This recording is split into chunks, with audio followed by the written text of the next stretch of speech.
Just as a disclaimer, we want you to know that some of the movies that we will be reviewing were shot in a different time and era where people of race and sex were not treated equally. We understand this and hope you do too.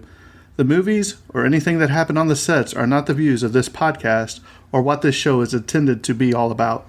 Exactly. And we want to give due diligence in presenting the movie and not the views of the cast or directors or anyone involved. But we also feel it's necessary to let the audience know some of the background information to get a feel for what was happening at the time of shooting the film. Again, we hope you understand that we do not agree with everything that went on, and we just want to give out the information.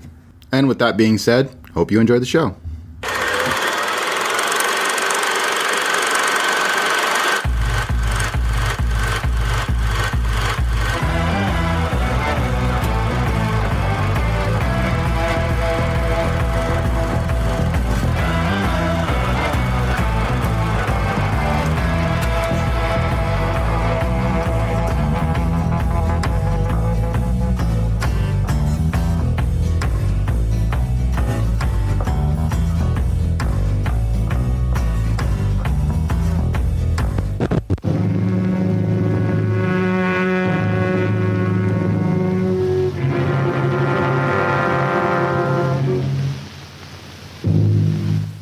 Death, eternal punishment for anyone who opens this casket.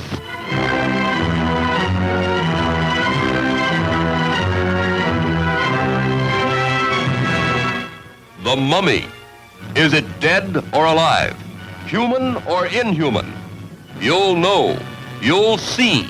You'll feel the awful, creeping, crawling terror that stands your hair on end and brings a scream to your lips. There's nothing on earth like The Mummy. You will not remember what I show you now, and yet I shall awaken memories of love and crime and death. Now I know his horrible plan. He is going to kill her and make her a living mummy like himself.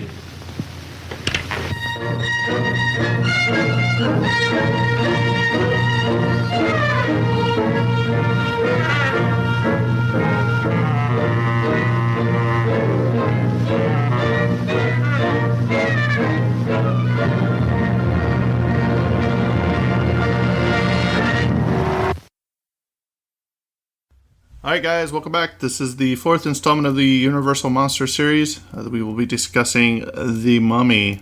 So Terrence, me, you ready? Let's you guys know the routine, so here we go. We're just going to jump right on into this Another fantastic bonus episode of Universal Classic Monsters for the Halloween occasion. That is October. That is October, the entire month.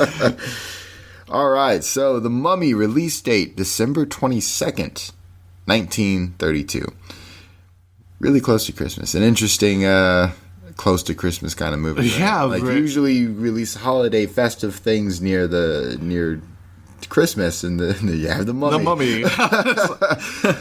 Budget $196,000. This was directed by Carl Freund. Writing credits goes to Nina Wilcox Putnam. From story by Anne Richard Shayer. From a story by and John L. Balderston, screenplay. So we're looking at some of the same writers as, I believe, Dracula. Some of these writers. Either Dracula or Frankenstein. I don't remember which ones I remember seeing these names from. But I do know that... Remember you have these seen are them. Yeah, we're seeing more of their writing, so I think that's pretty unique and interesting. Technical specs, we're looking at a runtime of 1 hour and 13 minutes, 73 minutes. Sound mix, mono, Western Electric, noiseless recording sound system. Color, black and white. Aspect ratio, 1.37 by 1. The laboratory, Universal Studios Laboratory, USA. Film length, 8 reels. That's 2,014 meters, Netherlands. Negative format, 35 millimeters. Cinematographic process, spherical. And printed film format, 35 millimeters. And now, the awards, and just like all the others, only in the Academy Science Fiction, Fantasy, and Horror Films USA. Well, no, there's one at the bottom too, though. Yes, you're right. This one has one extra one. But as far as the one we usually cover, the years this one won is only two. It's 2018 and 2015, and that's part of the Mummy Regus. 2012. Is that the same one? Oh, yeah, you're right. 2018, 2015, and 2013. And then in 2008, they were nominated for Satellite Award, and that would be Best Classic DVD. And once again, none of these movies have gotten any awards for makeup. Nothing at all. And that Jack Pierce or whatever, guy's outstanding what he can do with makeup. Yeah. Especially in this particular movie. In that transformation scene. Oh, yeah. Oh man. So now, off to the synopsis. A resurrected mummy chases after a young girl who he believes is the reincarnation of his bride from a previous lifetime. Might have been a little play on words there. I kind of was tired when I wrote that. So basically, he believes that this lady is reincarnation of it. Yeah. So let's go ahead and jump into the cast. Boris Karloff. You guys have heard his name before. He plays Ardith Bey, Imhotep, Ardith Bey, the mummy. But he was also, if you remember, he was the monster in Frankenstein. Zita Johann as Helen Grosvenor and Princess Akhenaten. You know them Egyptian names. Oh yeah. Was it Akhenim Ra? No, Akhenaten. This was the lady. Akhenaten. Yeah, Akhenaten. No. See that right there, the second one? Dude, that's how they said it in the movie. Well, whatever. Akhenaten. My Egyptian is not up to date. But one thing about her is she literally believed in reincarnation and all that stuff. Yeah. So it was kind of weird. David Manners played Frank Wimpy. Arthur Byron played Sir Joseph Wimple. Wimple, not Wimpy. Wimple. Yeah. Edward Van Sloan. Do you know who that is? Dr. Mueller. He played Van Helsing from Dracula. Oh, okay, so I was right. I told you he was in this movie. As well as the Dr. Wadsworth or Wadlow or whatever in Frankenstein. Great actor. Oh, yeah. Bromwell Fletcher as Ralph Norton. Noble Johnson as the Nubian. Catherine Byron as Frau Mueller. Leonard Moody as Professor Pearson. James Crane as Pharaoh and Menophis. Henry Victor as the Saxon warrior. Henry Victor is listed in the credits but never appears in the film. The Saxon warrior was originally part of a long flashback sequence showing all of Helen's past lives from ancient Egypt to the present. The sequence was cut from the film by Carl Frood due to timing. Interesting. I will say, and I'm not 100% sure, but I'm like 80% sure, the guy who played Nubian, was he in blackface? Don't know. It's a black and white film, so yeah. But no, I mean I felt like he was like white guy portraying a person of color. Well, was he portraying Egyptian or was he actually playing a? Well, I mean, Egyptians can be right. And but I mean, I didn't know. Yeah, it definitely. I'll have to look at that again. Well, I'd have to see the actor to know. Right. But yeah, no, I just found that interesting. Yeah. I think I might Google. Yeah. So this Jack Pierce again spent 8 hours a day applying the makeup to Karloff. The makeup is his appearance is based on Ramses III. Get this. So many layers of cotton were glued to Boris Karloff's face to create the wrinkled visage of Imhotep as a mummy that he was unable to move his facial muscles enough to speak. He couldn't even speak when they had all that stuff on him. Oh yeah, I mean, yeah, that was a lot of makeup going on. Boris Karloff said to his makeup artist and designer of the mummy bandage costume, Jack Pierce, he said, "Well, you've done a wonderful job, but you forgot to give me a fly." So he had to go to the bathroom. No. That's terrible. Yeah. They said, where's that? Boris Karloff remarked years later that the makeup he wore for the mummy was even more uncomfortable than that of the Frankenstein creature. Oh, if wow. you remember correctly, that thing weighed like 48 pounds and he had 13-pound shoes on. So he said this was more uncomfortable than So all I do that. want to correct myself. So Noble Johnson was an African-American movie actor and producer And he passed away in 1978 at the age of 96. Oh, so there you go. So he was actually an African American actor. That's just, I guess, the way he looks on screen. Well, I think is they gave him interesting. some, like, I want to say, like, you could tell he had some of that, like, shiny makeup on, maybe. Yeah, You no, know, it was definitely the makeup that made it look Yeah. weird. Because I'm looking at some of the other pictures of movies he's in. He doesn't look like that at all. So I think it was just like heavy makeup applied to him, which made it look almost fake. You know, Right. But very interesting. Boris Karloff was, if you remember, he was virtually unknown when they did the Frankenstein movie in Yeah, 1931. that's true. But he created such a sensation from that movie that when they made this film only a year later, Universal only had to advertise as Karloff, the Mummy. They didn't have to say anything Right. else. And another quick thing before we start in on the film, as the film's poster holds the record for the most money paid for a movie poster at an auction, more than $453,500 for the poster. Wow. I thought that's really interesting. Yeah. Out of all the posters in the world, this one has made the most money, Yeah. or sold for the most money. So let's go and talk about this movie for a little bit. So you start off, and a lot of things you'll come to find out is this movie was right around the same time that a lot of the newspaper clippings they used Yep. was from the King Tut Okay. expedition. All right. So they were trying to make a play on that too. That's interesting. So they Right. actually used real articles. The articles, you remember when they show the Yeah. the The tomb's been found, The blah, blah, tomb's blah. been found Right. from the It was all London the King Tut. expedition, whatever. it was all the King Tut articles. I thought that was very interesting. So let's go ahead and talk about this movie. So movie starts off really in Egypt. interesting. So it does start off with this movie. Does start off with You're text. right, about talking about- and I believe it kind of prefaces explaining what they're doing there and about. Well, and it doesn't it tell you about that they believe that when they die yeah. they will come back with all Reincarnated their or- right, yeah. and find their true love Yep. or whatever, waiting for them. So you start off, they're in this archaeological dig, Yeah. and they're down there, and they've discovered this mummy. They discovered a mummy in a chest. Right. Yeah, And, that they dug up, and I remember them commenting on its peculiar location of where they found it. Like they were just digging, and it wasn't in a tomb or anything. It was just they found it buried, Right. which was very unique. And then the chest itself was very like wood rotted and like falling apart and whatnot. And there's a bunch of hieroglyphics all over the place. Yeah, And there's one on that chest too. But if you see in the background, you see the mummy. Yeah. He's in Kinda the he's in the there, he's in yeah. the coffin. So they've got the lid off, or and it's standing upright. yep. And see, I'm not really sure if that is Boris Karloff there or if that's a dummy. That's true. Because come to find out that I'll tell you in a second. But you never see Boris Karloff in the full mummy makeup movie. That's true. You only see pieces of him. Like we'll explain it here. In a little Yeah. bit. So the two guys like, hey, him and that other guy are like, hey, let's go out here. We need to, they went up out of there to talk about something.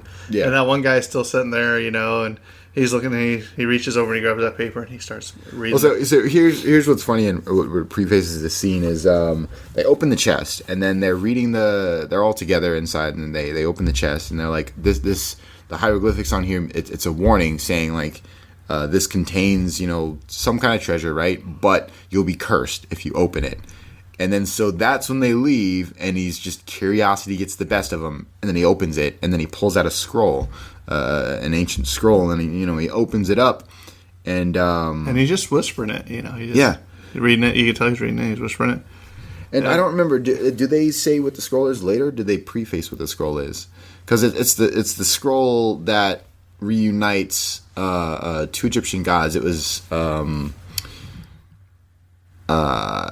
Isis and I don't remember the other god. I want to say Amun Ra. Amun Ra and Isis. It was for him to resurrect her, Right. so then they can be reunited Right. again. So a forbidden spell. So he's saying that, and all of a sudden you just see the mummy's hands just kind of like drop, and you Yep. see the dust just fall off of it. I thought that was really well done. Just dust falling, and so you're like, oh man, where's this going? Exactly. So the guy's just sitting there, and he's still looking at the paper, or whatever. And he sets it down, And next thing you see the mummy's hand just kind of lean over and grabs that scroll. The scroll. And the guy turns and he's like, he's just like, and he's like, starts screaming. But as he's going out the door, all you see is like the foot of the mummy and like the bandages are like dragging in the dust. Exactly. You don't even see the full figure of him. And for Boris Karloff to spend that much time in the makeup and never show him, how mad would you be? Oh, I know, right? Yeah. To not be presented in the full get up. Because you come to find out that now that he's resurrected, it gets more human features where he doesn't have to be in all that makeup. I thought that was really well done too. So the guy screams, the other guy, he's just laughing. He's like, Yeah, when they run back in there, like, what's wrong? And he's just hysterically laughing. He lost it. He took it. He's like, who took it? The curse took hold of him. Yeah. And he could not speak upon what happened at all. Yeah. And so they look, and and now the mummy's gone. So Ardath Bey. Oh, yeah. And he's like, I hear you So need... this is way into the they time jump. Oh, yeah. Which I thought was very unique, because all the other ones, it's kind of like the timeline's in sequence, where this one, it prefaces with a past event, and then it jumps to the son of the archaeologist that found the mummy initially. Right. So this is like, who knows? Because I don't know how old the son was when that happened, but you do know some years have passed since that moment in time has happened. And so, he's like, I am Ardath Bey. And it's Boris Karloff. You can tell it's the mummy, but I mean, he looks so creepy. He always had that look. Boris Karloff always just had that look of creepy. Right. Fantastic actor, though. So he's like, I will show you where... Yeah, he explains, he's like, in my culture, it is forbidden for us to, basically dig up things from the dead and stuff like that. He's like, but you can, and I will show you. And then, like, the way he talks and presents everything is very interesting. And basically, he's Ardath Bey. He's just wanting them to get his princess. Exactly. The body. And this is when they're down on their luck, too. He catches them... at their low point. And I wonder if we've been out here for X amount of months. We found this little plate that's nothing. They're like, we're not coming back with anything. And I wonder if he waited for that exact time to come to them. Yeah. I wonder if he knew. And then that's when he presents himself, and he's like, I have a location where you can find all this. And there was the scroll, because the scroll is still in the possession of their stuff, because because it had to stay at that museum or whatever. Remember, he said you have later to on when they do finally unearth and dig up, it actually just immediately jumps into the fact that, hey, this was such a big find that there's a museum based off their find in London, and that we're going to make so much money off of all this that we don't really care what he wants. You know what I mean? Exactly. So they're like, yeah, let's do it. Why not? So this movie, it's a little foggy for me because I even watched this before The Wolfman. So I'm trying to think back a while back. So I remember the next thing I remember is that he goes to the museum, Ardath Bey, and he's down on the ground. They got a little ceremony with the security guard, I think. Well, even before that, he just randomly pops up because they're in London. They're back in London now, and Ardath Bey he's out of nowhere. And they're like, what is he doing here? And they're like, what's it matter? He helped us find this discovery. Let him do what he wants. Right. Like, go ahead. Have at it, basically. Because he's there after hours. That's what it was. Right. And they're like, well, the discovery is basically because of you. So go ahead. We'll keep it open for you. And he's like, okay. Everybody leaves and he's left to his own devices. That's when he pulls the scroll. And he's got like a little... the candles lit and all that right there, remember? And a security guard walks in on him, don't he? And in the middle of him chanting. Yeah, and he kills the security guard. And then he kills the security guard. Right. And you see him drag him away. Does he drag him away or does he leave him there? No, it's a screen cut. Because the security guard finds him and you hear a scream, but then it cuts to... I don't remember what scene it cuts to next. But you don't actually... I don't believe you see him drag him at all. Right. You just know that he's killed him. Right. Or actually, later on, you find out he didn't directly kill him, which is very interesting. Yeah. He died of natural causes, I believe is what they call it. So, I can't remember. Is this where he punches the glass to get to the coffin? I believe so, yeah. And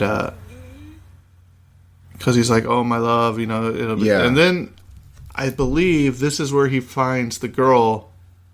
He does the chant, and the girl, what was her name? Well, that's I believe they don't meet till later because they have right. They don't meet till later, but does he do the chanting there? And the spirit of the lady supposedly is. in her That's now, right. So we're missing I a whole think. scene. Right. So while this is going on, the main character, they're at like a ball or something, aren't they? yeah, who I got my. Where's my cast? It's You right got my here. cast. It's right here. I believe it's Frank Wimple. Right, but what was the girl's name? Fra? Was it Fra Yeah. Mueller? I think. So Frank. No. is It's at a Helen. party. Helen. So Yeah. Frank is at a party, and Helen's there too. And then she's explaining how she's looking out into Egypt, and she's gazing upon the pyramids, and just really enjoying that sight. But then she kind of glances over the city itself, and then she's like, she longs to see actual Egypt and not modern Egypt. Right. To which, she's kind of like bored of the party, I suppose. But then Frank meets her. When does he meet her? I think he meets her. Is this where does Ardith Bay meet her here too? I believe so, because they meet, and then she meets Ardith Bay. I'm just trying to remember the context of which they meet, and I thought it was like a gala, like it was something. I think Yeah. this is at the museum, I believe, and it's the upstairs gala of the museum, and she Is it? meets Ardith Bay, I believe, okay. if I remember right. Because I think he pulls up in like a. Well, I do know. Okay, here's the thing. I do know she's like feeling tired or something, so she's sitting down, and then they're all having a conversation, and then Frank's sitting down with Helen. His father and someone else goes off screen to have some conversation, to which he proclaims love at first sight. He's all like, they have a small conversation, and he's like, "I know we haven't known each other but a couple minutes, really." And he's like, "I love you." And then so they have immediate chemistry, and then they share a kiss, and then they walk in, interrupting that kiss. And then shortly after that's when Ardith Bay comes in. Right.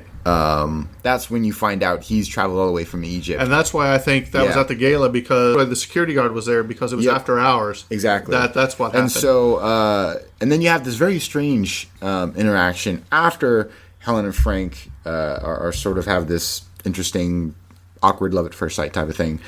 She meets, which is obviously reciprocated from Helen, because they share that kiss. But then Ardith Bay comes in, and then he's like, he sees her, and then is immediately like, "Have we met?"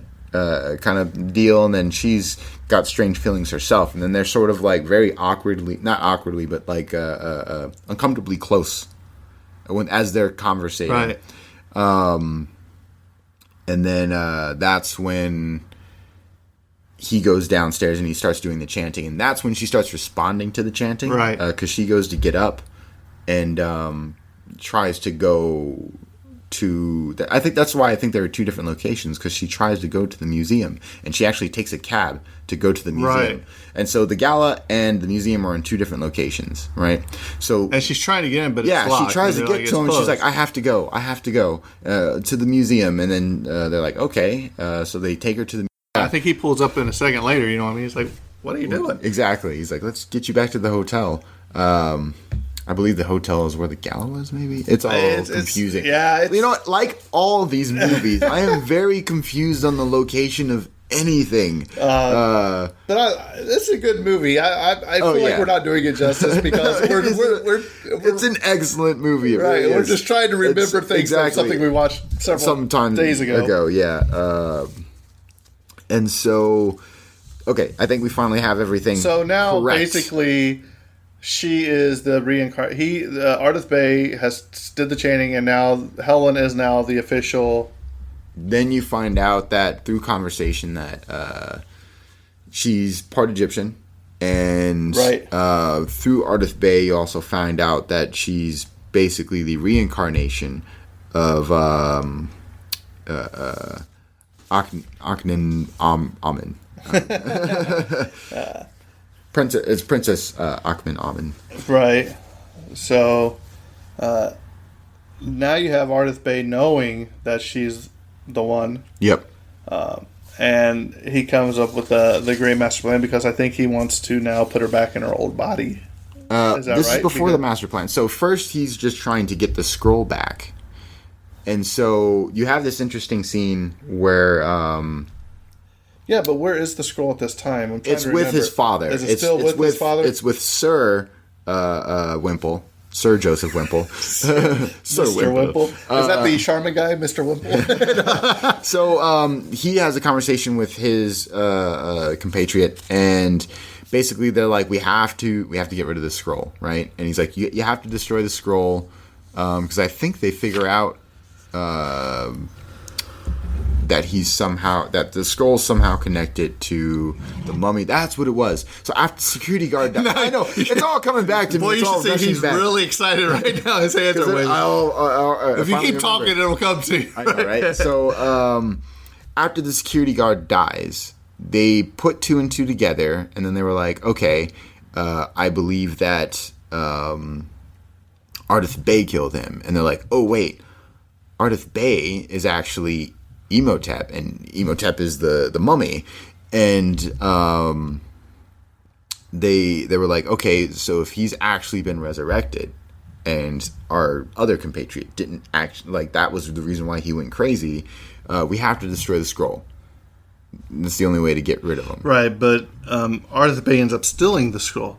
But this is before he steals the scroll, because remember, the guy was getting ready to burn the scroll, but then Ardith Bay is in his house or wherever he's residing, and then he's chanting, and he sees he's using like a pool of water to see where the guy is, and he's actually listening on the conversation, and then that's when he does his spell where he it's almost like he's crushing his heart.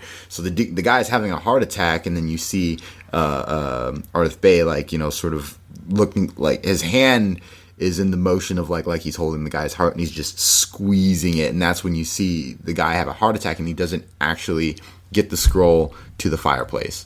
Then Ardith Bay comes into that office and then burns some other stuff to make it Look like they make burned it the look scroll. like they burned the scroll, and then he takes the scroll.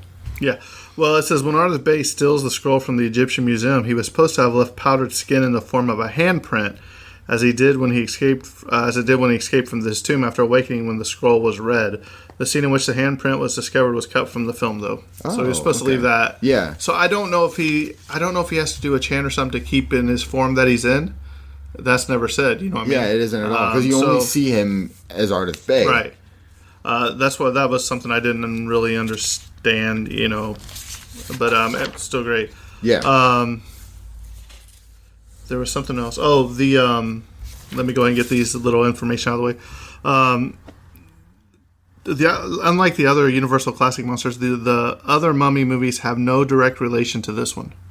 So the other films feature a different mummy named Kyrus, who is resurrected by Tanya, leaves to be controlled by a modern person similar to a voodoo zombie. The Mummy's Hand in 1940 reuses footage from this film, but changes Imhotep to Kyrus. It was Kyrus that would appear in the other Universal films, and Hammer remakes. Imhotep wouldn't reappear into theaters until The Mummy in 1999, which was Brandon Fraser. I love that movie. Jake B. Pierce's makeup was considered so outstanding that Hollywood Filmograph Journal honored him with a special award, which was presented at a ceremony by Boris Karloff himself. After Pierce's death in 1968, the trophy was believed lost. Many years later, when a sink was removed from an old makeup studio at Universal, it was rediscovered. Huh. So it was hiding in the walls, I guess. I don't know.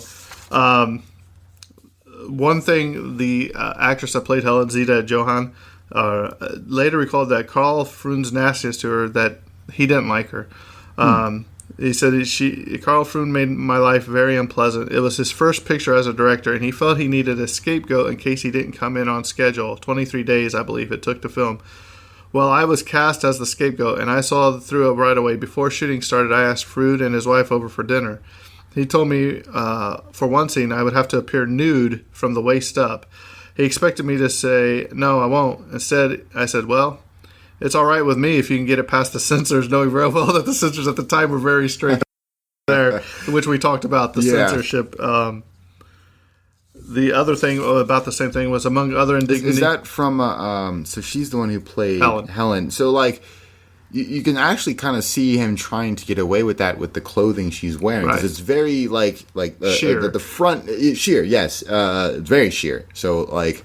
It almost feels like all it'll take is like a quick movement to the right or left, and she'll end up revealing herself. And it's among other indignities, Carl Freund put Zita Johann through in an arena with lions, while he and the crew were protected inside cages. The scene was eventually cut from the film, and for 2 days he had her stand against a board so there wouldn't be a crease in her dress. Oh my gosh! Yeah, I mean, we talk about all the time about how actors and actresses are treated different at different times. Yeah, so I mean, this guy is just over the top a jerk.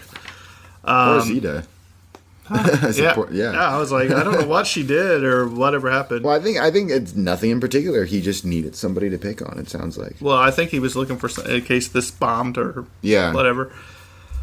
So now we have in the movie we are to where, as far as I can remember, which I'm older than you, so I have an excuse. But is this where he brings her to the museum or to that pool? Not yet. So, okay, so he's murdered a second person now. Right. And she is not feeling well, so he's been constantly... Now they know that he's after her.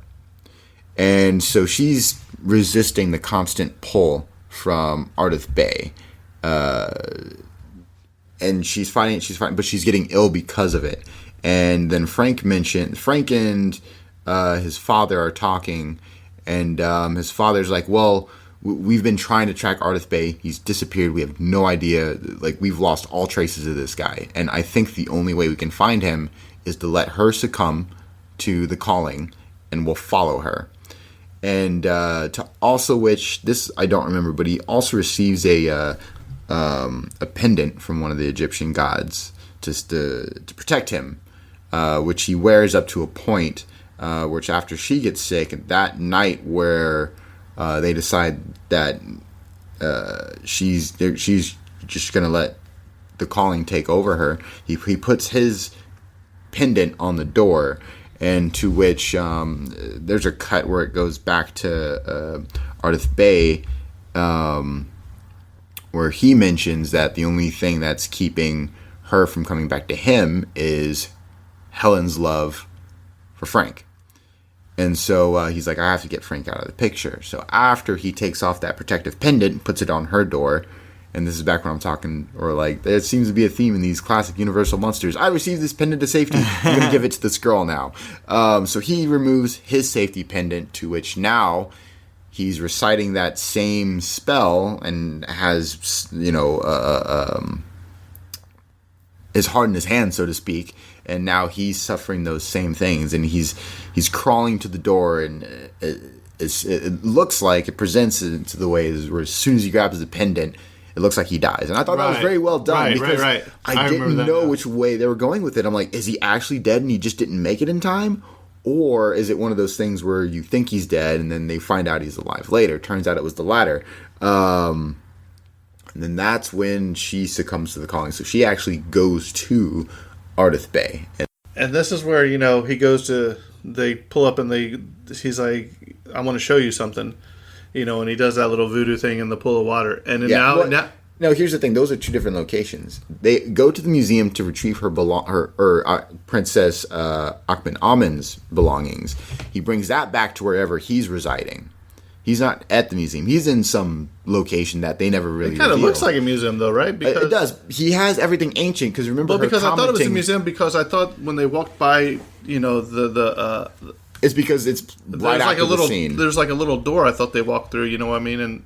And you have those guys, and they're like stirring stuff and all that, where he's doing the stuff for her. Was it a secret door? I don't know. I thought it was. I could be wrong. Like I said, I get locations confused in all these movies, but I interpreted that they were two different locations. But I do remember her commenting, she's like, this looks like ancient Egypt. There's nothing modern in here. And then that's when he's like, "Let me show you something." And he does the pool thing, and then it shows her. And what was cool about that is it shows him how they mummified him. Remember? Yeah, that whole where they just wrapping him up, and you're like, "Oh man!" it was actually a very well done scene. Oh, so they're telling the story of basically those two, their love, and how she died of an illness, I believe, and his father was the pharaoh. And he refused to let her go, so he gets a hold of this forbidden scroll to try this spell to bring her back, to which he gets caught mid, trying to resurrect her. And then since it's forbidden, and the only punishment for this is to be unnamed, buried, they take his sarcophagus and they just defile the crap out of it. They take off all the jewels from the outside. Earlier in the movie, you find out they scratch the inside hieroglyphic incision that's almost like a prayer to get you to the other side. And they mummify him alive. So in that particular scene, you just see him struggling but can't do anything, right? And that's actually the look terrifying. in his eyes. Yeah, you should see. He's like, this is probably the most of the movies. To me, this was like the most terrifying scene because like the concept of being buried alive is horrifying in itself, but the fact that he's being mummified on top of it, being wrapped up in these mummy wraps, and he's just helpless as they just cover him up until they finally cover his when he eyes. covers his face and mouth. I was like, yep. And his eyes are loud, and I was like, man. And then imagine. they close the sarcophagus and then they bury him. Yeah. And I was like, oh man, that's terrifying and terrible. To which it's followed by her becoming the princess. Right. And then I believe she passes out, and then she wakes up as the princess, and she's all in the clothing and get up. She's like, this is my bed, and these are my clothes, but where are we? She's like, this isn't the palace or whatever. And that's to which he explains that... it's been many lifetimes, and it's been like thousands of years. He's like, it's been 3,000 years. We are finally together again. And we're finally together again. But then he explains, she's in another body, and in order for her to fully return or to be like him, he's like that. But like I'm eternal, but your body will age, and so you have to die basically, so I can bring you back with the scroll. To which she's like, I can't do that. Like, that scroll is of another Egyptian god, and I'm a priestess of this Egyptian god. And, like, she's totally not okay she's with not this gonna concept have it at all. And then you see Nubian, like, with he pulls out the knife and everything, and they have this whole, like, ceremonial table to sacrifice her and everything. And so she's terrified. And what happens? And I remember her running over to that other statue. Yeah, remember? She's like, I can't do it, or whatever. Her god, the particular Egyptian god she's a priestess of, she runs over to that, and this time the other two are trying to get in. So Frank and his Wimple father boys are trying to get trying to get in, and they're coming through. And they play this very close. So not only do you find out that Frank is alive, which they left that hanging. So I was like, is he dead? And they finally show him. I'm like, okay, I think he's alive, because his father finds him and then he gets up. He's like, oh, we have to save her. And I'm like, oh, he's alive. So they're rushing, but they're like, as she's about to get stabbed, because at one point I think he hypnotizes her or something like that, which, by the way, we have to get on that effect. Every time he does sort of like this hypnotism almost, or like this spell. They got that zoom in on his face, and his eyes just slightly glow. Man, and it's very well done. And you can see the sort of improvement from Dracula, because Dracula, it was like his whole, like, almost, around his eyes were also glowing, but in the Mummy they got it to where only his eyes are glowing every time he does like the spell, and it's very creepy. And so who did it better, Bela Lugosi or Boris Karloff? Who had the more menacing stare? I'd give. Oh man, that's a hard one. I know, because two great actors, They both have incredible stares. But as far as effects goes, I feel the Mummy was more effective now that I've seen both of them now, and I'm comparing like the Mummy effects of his eyes glowing, and then just his face, very creepy, and it pulled it off very well. So.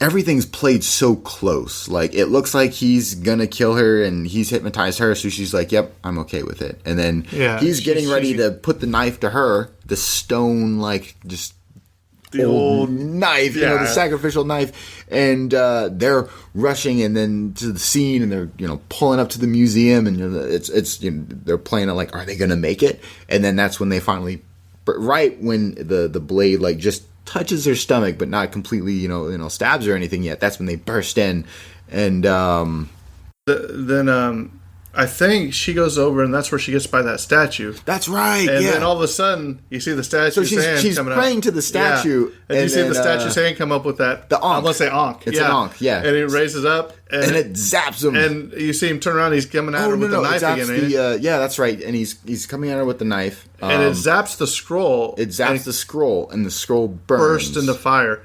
And when that happens, he just started. You see him just the age progression. Yep. And the effects there is greater than the Wolfman. Very. And it just takes him, and it just the next thing you see, just decaying right in front of your eyes. The next thing you see is just a pile of ash, and you just hear it. It pans away, and it shows like sort of the facial expressions of the Wimples, and then you just hear like a pile of bones fall. Yep. And then you just see nothing but ash, or dust. And another weird ending, because it just zooms in on that ash and it's done. Yeah. There's no reconciliation between the Wimple guy and her that I remember. It's just, hey, he's dead. Yeah. No, I mean, you can assume they hooked up, I suppose. Yeah, but I mean, that's kind of where these stories, all these stories end, is like once the main monster creature gets their comeuppance, right? It's the end of the movie. And you're like, well, whatever. I mean, they don't really close movies out like they do now. You know what I mean? Exactly. Was there a cut scene? End scene in the credits? No. Just a couple things. When Ardith Bay prays to Isis, it's in King James English. It's not Egyptian. Yeah, so you're like, exactly. That's hilarious. And then when he breaks the glass with his bare hand for the when he's going into the old sarcophagus or whatever, the coffin, the tomb, whatever. There's no glass, but there is the sound effect. Yep. And Pharaoh is misspelled in both the openings and closing credits as Pharaoh, P-H-A-R-O-H, instead of P-H-A-R-A-O-H. And the newspaper about the discovery of the tomb of the princess features photos of the golden sarcophagus of King Tutankhamun. It was a great movie. I really, really enjoyed this one. Once again, I came into this not knowing anything. Like, literally the only thing his mummy is Brendan Fraser. Exactly. My mummy is Brendan Fraser. So, like, the only interaction I've ever had with the mummy is Brendan Fraser's mummy. I didn't even watch the new one because I didn't want to. I heard it was terrible. Oh, the Tom Cruise? Tom Cruise? Yeah. It was okay. It was all right. Okay. Like, someone, I was working at Family Video when that came out, and one of my coworkers whose tastes kind of were in line with mine, so I was like, hey, I'm gonna rent all these movies, right? Because we can rent them for free. And he's like, don't even waste your time. Like, that's an absolute waste of time. Like, I wouldn't even though it's free, I wouldn't even rent it. And I was like, all right, I'll get something else. And I think I picked up Baby Driver, which was an amazing movie. But that's for another time, right? This movie, like I said, the only thing I have based off, like, when it came to the werewolf, Dracula, Frankenstein, I've seen all kinds of other iterations. Now, when it comes to the Mummy, I've only seen one other iteration, so it was still a very fresh sort of story and topic, and I was very curious on how it was going to pan out when we were talking about watching this movie, and I was not disappointed at all. The effects were very well done, especially for the time. I mean, wow. The story was very well told. I liked all the different aspects. There wasn't really anything in the movie that made me go, wow, what's that doing there? Or anything at all. The only thing that's confusing in all the movies is the location, as we've... Right, and to me, there wasn't any scenes that seemed left out. No, not at all. Again, I think they were starting to learn, from their other movies maybe, that, hey, they need to know why these are here. The only two, and this is like really digging for nitpicks, but the only two things that I was like, okay, that was like, love at first sight, and we're like so in love now, and we just met, and then him giving this protection, this necklace of protection that he immediately gives Well, not immediately. He actually Hangs holds on the on to door it a little or- bit yeah. longer, but he hangs it on the door and to almost his own demise.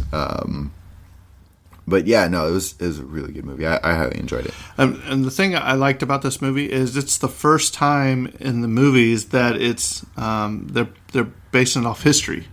Yep. Real life stuff. You know what I mean? Like the Egyptian gods, the mummies, the all that stuff.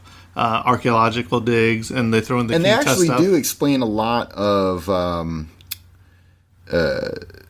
sort of things that ancient Egyptians did, and I thought that was really cool. Right. And then that's such as, you know, they get buried with their belongings so they can take that to the afterlife, the concept of resurrection, the concept of reincarnation. Sorry. Yep. All the different, you know, gods. Even I mean, I believe they tapped into like 4 of them, but Right. still cool. It's cool that they're mentioning this and they're bringing it up, and it's probably because, like you were saying, in the newspapers there was a lot of hype about, you know, King Tut, and so they capitalized on it. And I thought that was really cool how Right. they took these actual historical things, threw it into a movie, and it becomes also a little bit factual too. Right. And Boris Karloff. Yes. That guy. I mean, I loved him in Frankenstein, but this might even have topped his Frankenstein performance. To me, it just did 100%. because it actually showed his acting, not just walking around as the Exactly. monster. You know, walking around as a And monster. where I found, and this is where Frankenstein for me ranks lower than all the other ones, given I did enjoy it, but it ranks lower in all the other ones because in this one I did feel like when he was getting mummified, like I felt that terror as I was watching it, where in Frankenstein there was 2 very serious moments that we've talked about in the previous episode that instead of feeling a way I should have felt, I laughed and I thought it was hilarious. And Right. so, well, like none of the other ones I felt that way. It was more like I'm 9 times out of 10 either feeling what I'm supposed to be feeling as I'm watching the scenes.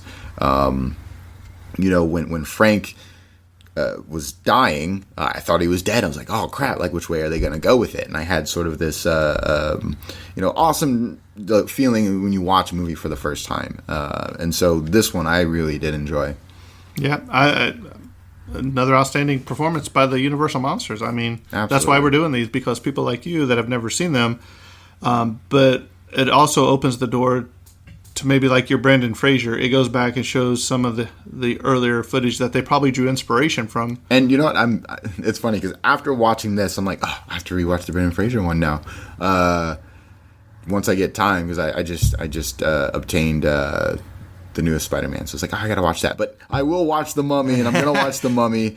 I'll probably even like throw in my thoughts of like some of the You can comparisons, probably because it's been see a what- long time. Me so too. I Maybe couldn't we'll do compare that it. as one of the episodes. That'd be fun. Yeah, that way but you'll have to watch it. I couldn't compare it because I know I like the movie. I remember some scenes of the movie, but I don't remember the story as a whole. But Right. now that I've watched the classic Universal Monster Mummy, I want to watch the Brendan Fraser Mummy and then see if they how drug much from. they pulled from the original and some of the inspiration. Right.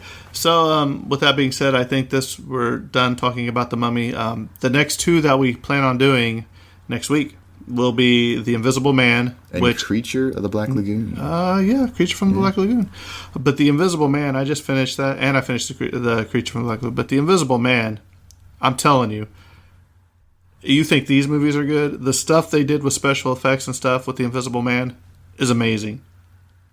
I just want to see your opinion on that once you watch it. 'cause Oh yeah, no, I'm like, pretty excited to yeah, watch it. it's really good. So those 2 next week are going to be fantastic. They're some of my favorite movies. That And they've once ever again, done. I'll be coming in fresh to both of these. Right. And just like The Mummy, really, I don't have... and then as far as Creature of the Black Lagoon, I have nothing to base it off of. So I'm coming into that fresh 100%. But your wife has seen it though, and she wants to watch it with you. She right? does. She said it was one of her favorite, like, you know, black and white Right. movies. So I'm excited to watch that with her. And it wasn't filmed until like 1954, 56, I think. Yeah. So you've got 25 years have passed since they started with Dracula. So the special effects and the makeup and the underwater fights, but we'll get to it. I don't want to Yeah. spoil it all right now. So with that being said, I think this episode's coming to a close. And that's a wrap. And cut.